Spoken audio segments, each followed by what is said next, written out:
یہ کہانی اسلامک اتہاس کی ایک مشہور گھٹنا پر آدھارت ہے جو ایمان اور اللہ کی قدرت کو درشاتی ہے۔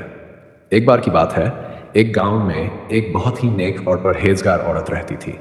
وہ اللہ پر پورا بھروسہ رکھتی تھی اور ہمیشہ اس کے آدیشوں کا پالن کرتی تھی۔ اس عورت کے پتی کا انتقال ہو گیا تھا اور وہ اکیلے ہی اپنے چھوٹے بیٹے کی پرورش کر رہی تھی۔ ایک دن اس کا بیٹا کھیلتے کھیلتے اچانک غائب ہو گیا۔ وہ بہت پریشان ہوئی اور پورے گاؤں میں اسے ڈھونڈنے لگی، لیکن وہ کہیں نہیں ملا۔ اس عورت نے اللہ سے رو رو کر دعا مانگی، یا اللہ، تو سب کچھ دیکھتا ہے اور جانتا ہے، میرے بیٹے کو مجھے واپس لوٹا دے، میں تجھ پر بھروسہ کرتی ہوں۔ کچھ دن بعد گاؤں کے کچھ مچھوارے ندی میں مچھلی پکڑنے گئے۔ انہوں نے ایک بڑی مچھلی پکڑی اور اسے گاؤں میں لا کر بیچنا شروع کیا۔ جب اس مچھلی کو کاٹا گیا تو لوگوں نے دیکھا کہ اس کے پیٹ کے اندر ایک چھوٹا بچہ زندہ ہے۔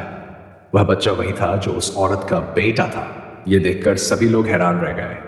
اس بچے کو کچھ بھی نقصان نہیں پہنچا تھا۔ جب وہ بچہ اپنی ماں کے پاس پہنچا تو اس نے کہا، امی، جب میں کھیل رہا تھا تو اچانک ندی میں گر گیا۔ پھر میں نے دیکھا کہ ایک بڑی مچھلی مجھے نگل گئی، لیکن اللہ نے مجھے کوئی تکلیف نہیں دی اور مجھے سرکشت رکھا۔ یہ گھٹنا دیکھ کر گاؤں کے سبھی لوگ اللہ کی قدرت پر یقین کرنے لگے۔ انہوں نے سمجھا کہ اللہ اپنے بندوں کی مدد کرنے میں کبھی پیچھے نہیں ہٹتا، بس ہمیں اس پر پورا بھروسہ رکھنا چاہیے۔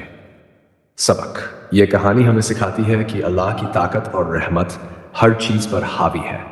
ہمیں ہمیشہ اللہ پر بھروسہ رکھنا چاہیے اور ہر مشکل گھڑی میں اس سے مدد مانگنا